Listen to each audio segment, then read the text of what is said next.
Muy buenas tardes, queridos amigos de La Teja. Bienvenidos a una nueva edición de Volados Legales. Hoy nos acompaña el doctor Kevin Ruiz. De nuevo, agradecerte. No, todo un gusto. Kendall, para hablar un tema que de hecho Kendall me lo propuso, es la obligación de prevenir y regular la corrupción en los centros de trabajo en Costa Rica. Es un tema bastante interesante, ¿verdad, Kendall? Sí, sí, bueno, hoy justamente estaba hablando con un grupo, con una cámara de comercio en Costa Rica, y yo les comentaba que me preocupaba mucho que las empresas o los patronos no saben de esto. No saben de esto, no saben qué fueros de protección y no saben que si hay más de 50 personas trabajadoras tienen que tener un reglamento que lo regule. No saben varias cosas que vamos a ver, pero tal vez me adelanto, que inclusive el tema de protección va hasta cuarto grado de consanguinidad si alguien trabaja en la empresa. O sea, es un tema muy Sí, son amplio. detalles. Entonces, el tema, por eso quería abordarlo, porque pocas personas lo han tocado y muy pocas personas también saben que tienen este derecho. Sí, está bastante interesante. Nada más recordarles que nos pueden seguir todos los jueves a las 12:30 en Facebook y a las 2 p.m. en YouTube. Bueno, entramos en materia, porque hoy también tenemos una muy buena noticia que le pasó a Kendall recientemente que también queremos desarrollar con él. ¿Qué tal? ¿Existe en Costa Rica una obligación legal para que las empresas implementen políticas de prevención de la corrupción? Sí, fíjate que justamente yo quería darles el dato exacto y es porque a partir del 8 de febrero del año 2024, o sea, es reciente, se da la Ley de Protección de las Personas Denunciantes y Testigos de Actos de Corrupción contra Represalias Laborales. No propiamente, y ojo, es el tema, la corrupción ya per se o por sí misma está sancionada y dependiendo de los actos que realice la persona, pues puede ser sancionada. Pero en materia laboral no se tenía una protección, entonces las personas decían, no, pues para que yo voy a denunciar si de por sí no voy a tener ninguna protección, me van a despedir, yo soy la parte más débil. Entonces esta ley creo que es uno de los aciertos más grandes que tuvo la Asamblea Legislativa anterior, porque ellos vienen y generan una ley que protege a las personas cuando se enteran que hay un acto de corrupción y lo denuncian, sea que lo denuncian en el ámbito privado, en el seno de la empresa, o lo denuncian ante un tribunal de justicia. Ahora, esto no significa que esto es como un tema de protección para la persona trabajadora, es un tema un poco más amplio que eso, pero sí, a partir del 2024 tenemos esto. ¿Hay alguna diferencia, Kendall, entre corrupción, conflicto de interés y falta de ética? Porque son líneas, ¿verdad?, que Sí, están como muy... sí, miras que es el tema corrupción justamente es el acto de realizar o otorgar una dádiva o tener un beneficio a partir de pues un intercambio de distinta naturaleza. Me voy a volver en el tiempo, por el año 2002 yo ni siquiera pensaba todavía, o tal vez sí, ya estaba dando los primeros pasos para ser abogado, y yo empecé a trabajar con una empresa transnacional. Esta empresa transnacional generó algo que se llama código de ética. Ese código de ética lo tenían a nivel regional y el que era el director legal para Centroamérica, Caribe y parte de Sudamérica de esta empresa era mi papá. Entonces a mi papá le correspondía capacitar a las empresas con este tema de ética. Pero curiosamente, este código de ética cubría también las prácticas anticorrupción, porque este tema de tendencias anticorrupción tiene muchos años. Lo que pasa es que en Costa Rica como que nos agarró un poquito tarde, ¿verdad? No lo hemos querido. Ajá, para hacerlo. Entonces, bueno, él lo capacitaba y justo sí tienen, como decís, una línea muy delgada, pero no propiamente significa que algo antiético no sea, o sea, es un acto de corrupción, ¿verdad? O que algo de corrupción, que sí, y es el punto, algo de corrupción sí es antiético. Entonces es como una línea muy delgada, porque el simple hecho que sea así significa que la gente dice, ah, pero es lo mismo, no, porque podría ser antiético mentir, y no mentir no precisamente es corrupción. Entonces ahí vamos con varias cosas importantes. Luego lo otro es que igual se pueden sancionar tanto un acto antiético con la corrupción, ambos son sancionables. La diferencia es la acción de la corrupción. Y voy con un ejemplo muy simple, y las empresas lo tienden a hacer muchísimo. El hecho de que vos le lleves un lapicero, una llave malla, Regalito. los famosos almuerzos, las famosas cenas, hay que ver la connotación con la que se hace. Toda la connotación de cómo se hace. Ve que inclusive bueno, el Grupo Nación ha abordado casos muy sonados históricamente que son cenas millonarias donde se ha pagado y uno dice cuál es la intención de esta cena. Entonces ahí es donde hay que revisar que de lo mínimo, o por ejemplo, mira, te doy este regalo porque soy proveedor tuyo, toma este regalo, entonces cuál es la intención de ese regalo.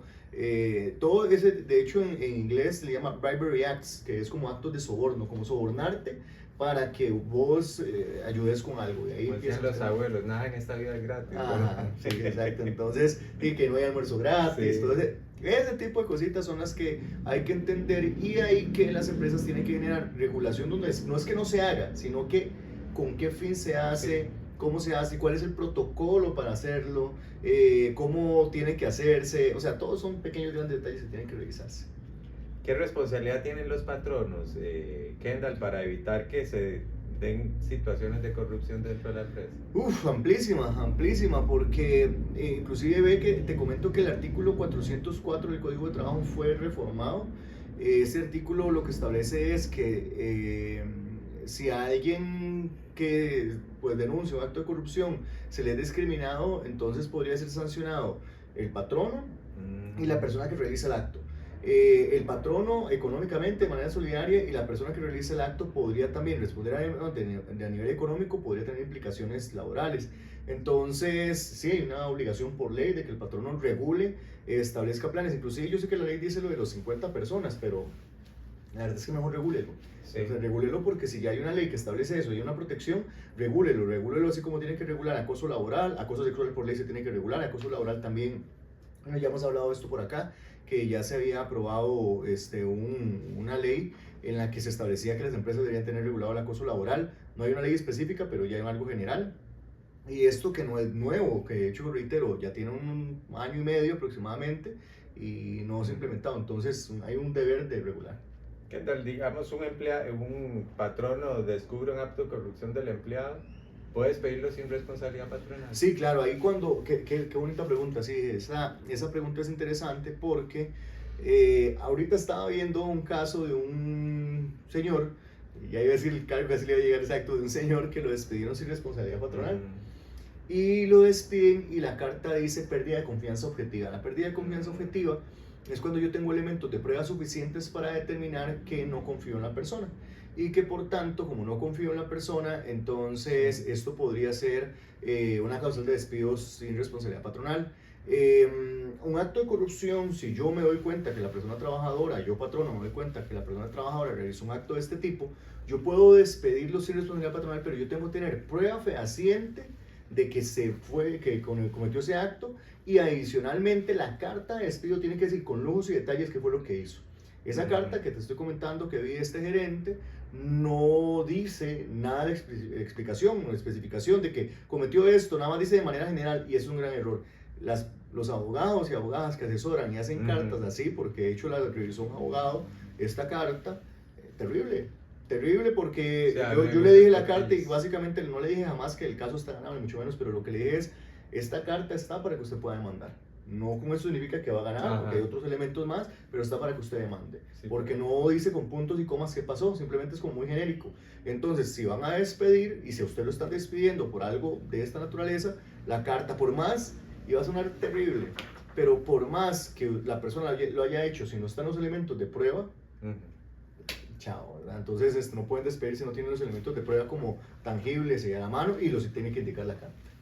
Kendall, ¿qué mecanismos tiene una empresa para denunciar actos de corrupción o para tratar de evitarlos? ¿Qué cosas más problemáticas la que tenemos como país nosotros? Porque no tenemos canales internos. Nosotros no tenemos canales internos salvo las empresas como las públicas o los entes públicos sí tienen como canales más conocidos, pero las empresas privadas, no, es raro escuchar más bien una empresa privada dice, este es el correo electrónico por casos de corrupción, no se ve.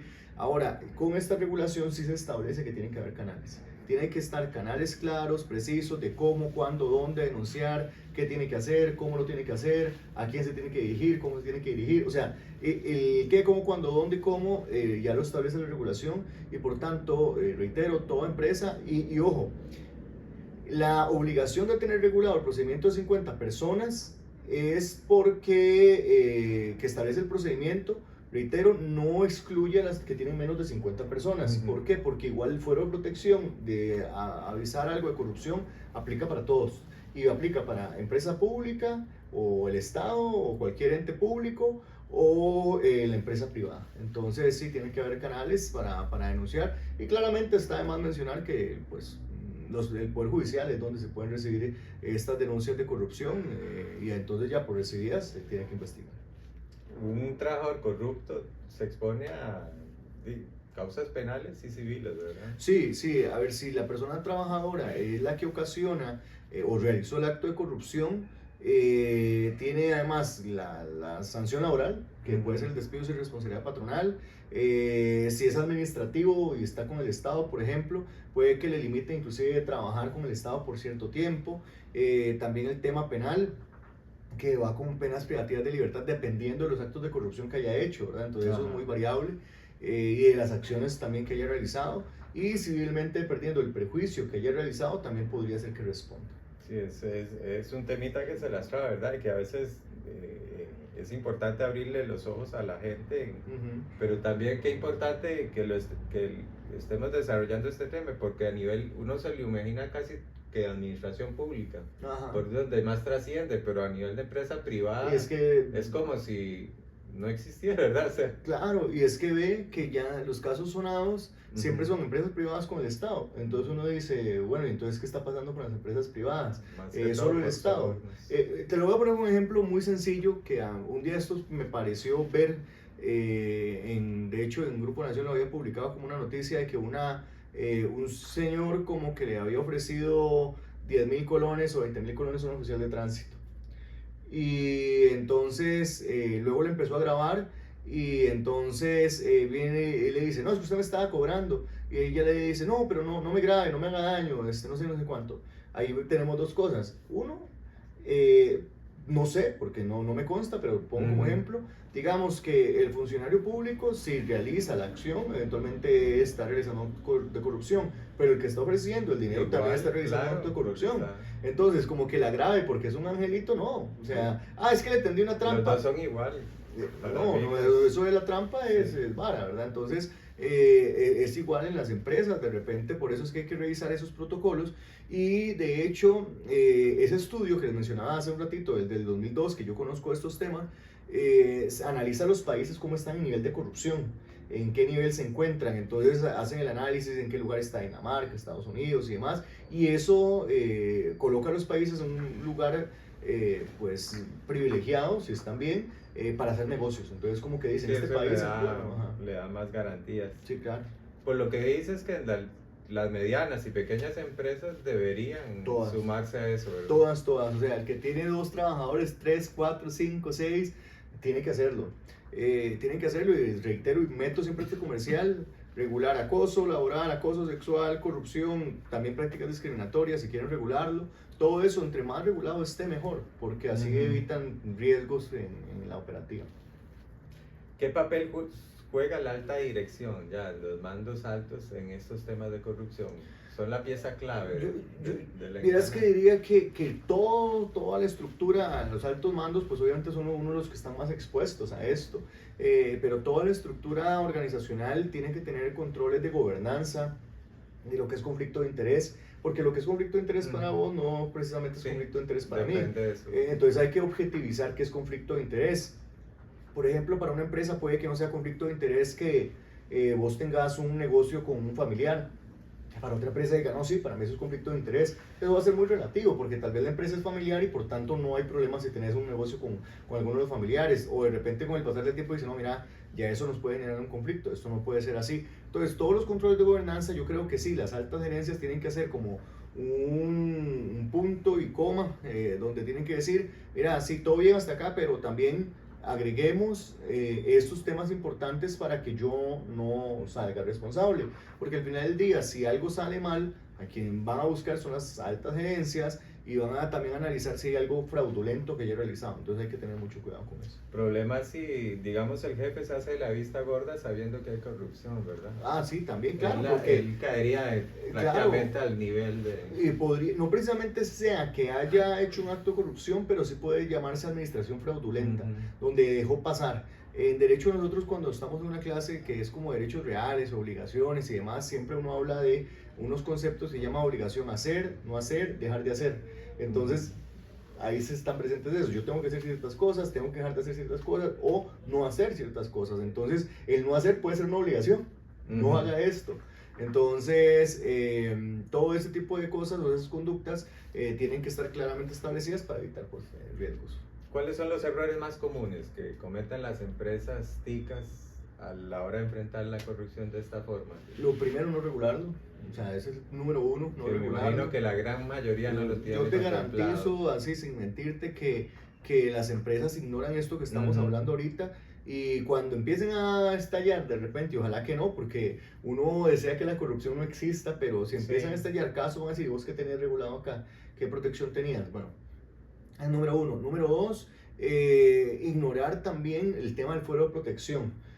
Hay que recordar que ahora hay una protección para la persona que denuncia. Entonces de repente lo despiden y la persona viene y presenta un proceso que se llama sumarísimo, es muy rápido y puede establecer que reinstalen a la persona, que le devuelvan los salarios caídos y otra gran cantidad de cosas más.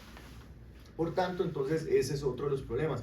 Y el tercero es restarle importancia al tema de gobernanza, que es lo que acabamos de decir, no precisamente el reglamento de cómo se denuncia, sino a la gobernanza, porque si uno son reactivos, no son preventivos. Y es uno de los errores grandes, que es ser reactivo ante una situación. ¿Cómo reacciono a esto? Porque ya sucedió. Si usted es preventivo, más bien usted dice: ok, se saltaron todo esto, es que algo omitieron y por tanto hay una esta afectación. Kendall, según tu experiencia, ¿la legislación costarricense todavía necesita depurarse en este tema? Vieras que te voy a contar algo. Nosotros estamos súper cerca del Ministerio de Economía, Industria y Comercio. Y dirás de que yo siento que no. Y te voy a decir por qué. Lo que pasa es que no lo estamos. Una cosa es lo que tenemos de ley y otra cosa es la ejecución. El Ministerio de Economía, Industria y Comercio hay una ley que salió, que tiene también ya años, es relativamente nueva también, pongámosle que puede tener unos 6, 7 años, que es la Ley de Responsabilidad Penal de Personas Jurídicas. Esa Ley de Responsabilidad Penal de Personas Jurídicas establece que si se generan controles, protocolos y demás, si está una persona y se tiene que hacer el trámite ante el MEC, y ahí te va por eso la historia, la pena, en caso que se determine que algo sea irregular, se disminuye proporcionalmente. Yo hace poco, generé como una consulta al ministerio mismo, y el ministerio dice: no, es que yo no sé de qué me está hablando, y así literal, no sé de qué me está hablando. Y en la ley establece específicamente que el MEI tiene que generar y revisar y aprobar esto para... Y entonces yo dije: no, acá es que estamos mal. Porque entonces uno lo que ve es que hay ciertas problemáticas de ejecución. Porque sí tenemos normas penales. Las tenemos, pero no las aplicamos. Y tenemos un montón de leyes. Costa Rica es un país, además de altamente litigioso, es un país lleno de leyes. Entonces yo diría que ahorita sí tenemos muchas herramientas. Tal vez falta... regular algunos delitos, poner algunos delitos. Por ponerte un ejemplo, hay algo que se llama fraude procesal, cuando vos engañas en un proceso, o estafa procesal. Entonces uno podría también revisar, eso es por decirte ejemplos de delitos, pero digamos que tal vez individualizar ciertos delitos para que uno pueda decir: esto es un acto en el que, entonces bueno, sí, o que ahorita quieren reformar el tema de la inspección laboral. Bueno, si la persona realiza un acto de persecución a una persona que hace esta denuncia, entonces puede tener una infracción laboral eso no se ha actualizado tanto. Entonces son como detallitos, pero regulación tenemos. Qué lástima, ¿verdad? Que no aprovechemos lo que tenemos para funcionar mejor, ¿verdad? Sí, sí. Al final la corrupción afecta a todos, ¿verdad? De una u otra manera nos va a afectar. Que le agradecerle por el tema, pero también quería, felicitarlo por lo que pasó en Argentina hace que 21 días fue. Sí, más o menos, sí. ¿Verdad? Kendall, para los que no saben, fue nombrado en la Federación Interamericana de Abogados, lo cual para nosotros es un orgullo, ¿verdad? Más que Kendall es uno de las personas que nos ayuda, de los profesionales que nos ayuda con volados legales, lo cual demuestra de que es una persona y un profesional exitoso y talentoso. y que su conocimiento le está dando frutos. ¿Qué significa para vos como persona, como profesional, que se te abra esta oportunidad? Bueno, no, bueno, gracias por esta felicitación, Ovidio, muy agradecido y siempre es un placer más bien que me reciban por acá. Bueno, es un honor. Costa Rica, de hecho, ahorita no tiene consejeros nombrados en esta organización hasta que me nombraron a mí. Sí hemos tenido presidentes de esta organización, es algo que por lo menos tenemos que destacar. De hecho, hay uno que es parte del capítulo Costa Rica actualmente, que es Juan Carlos Esquivel Favaretto, que de hecho él funge ahorita como embajador, creo que en Qatar.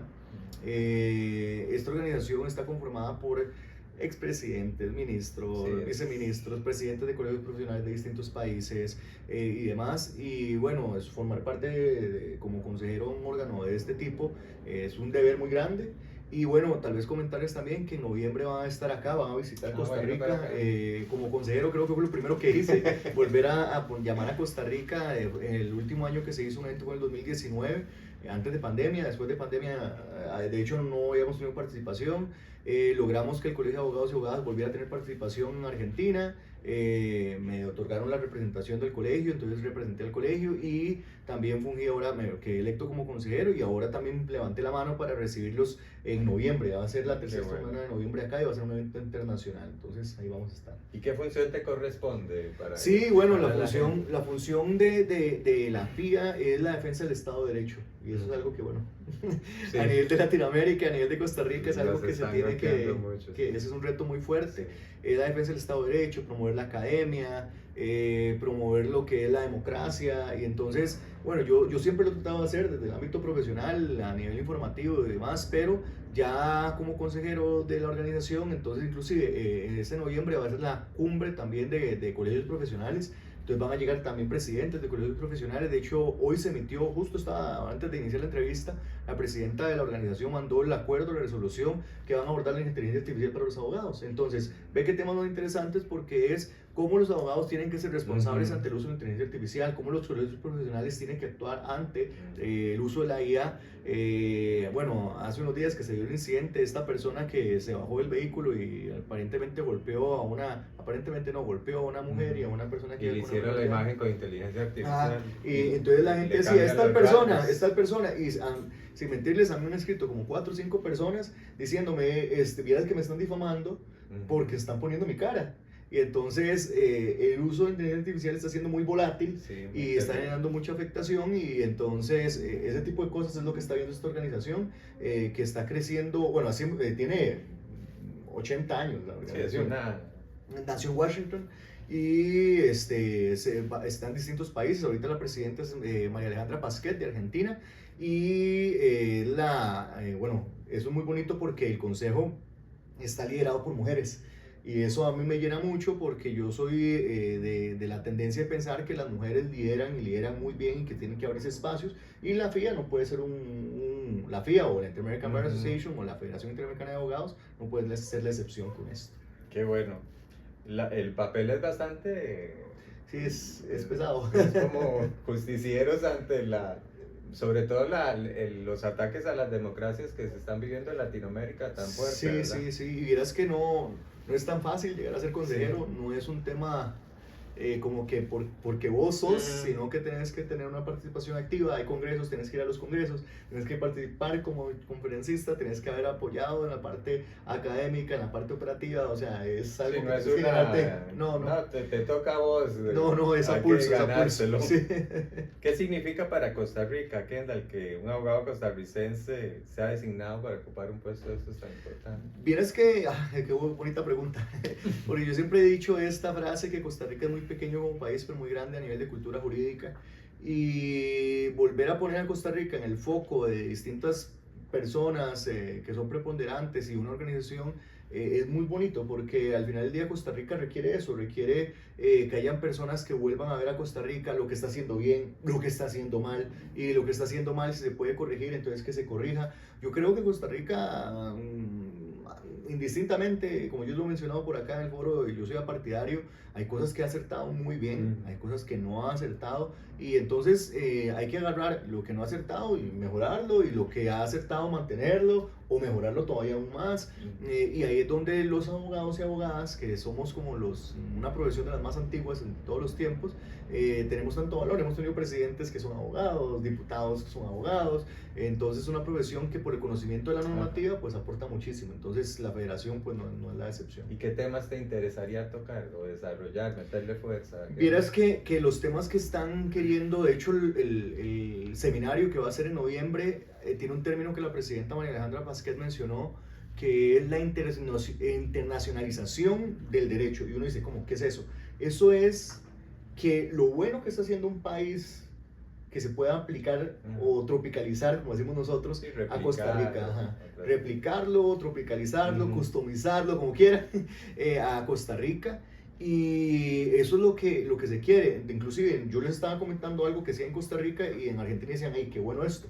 Nosotros no sabíamos que esto aplicaba y qué bueno que ustedes lo aplican de esta forma. Entonces es agarrar lo bueno de los países de Interamérica y aplicarlo en cada uno de nuestros países y decir, mira, esto me funciona. Y como son personas que están pues curtidas también del ambiente político, del ambiente también donde hay tomas de decisiones, ayuda mucho para venir y darle estos insumos con criterios técnicos a los gobiernos para decirles, esto se da en razón de entonces presentar proyectos de ley que sean de mejora de justicia, de administración de la justicia, de acceso a la justicia, de transparencia, entre otras cosas. Inclusive se toman acuerdos cuando hay elecciones como se dieron en Perú, que fueron súper cerradas. Hay visorías que hace la Inter-American Bar Association, que se envían visores para ver que se cumplan con la transparencia de los procesos electorales. Entonces es algo muy bonito. Kendall, ya para ir finalizando, ¿qué recomendaciones les das a las nuevas generaciones de abogados, tomando como base tu ejemplo, ¿verdad? De que se pueden lograr cosas muy importantes con base en esfuerzo, trabajo y sacrificio, y vos sos un ejemplo de eso. ¿Qué recomendaciones le dan a esas nuevas generaciones de abogados? Y es que esta semana, justamente el mismo día de mi cumpleaños, como esto sale jueves, mañana cumplo años. Ah, qué bueno, felicidades. Y cumplo también años de estar incorporado en el colegio, justo el mismo día.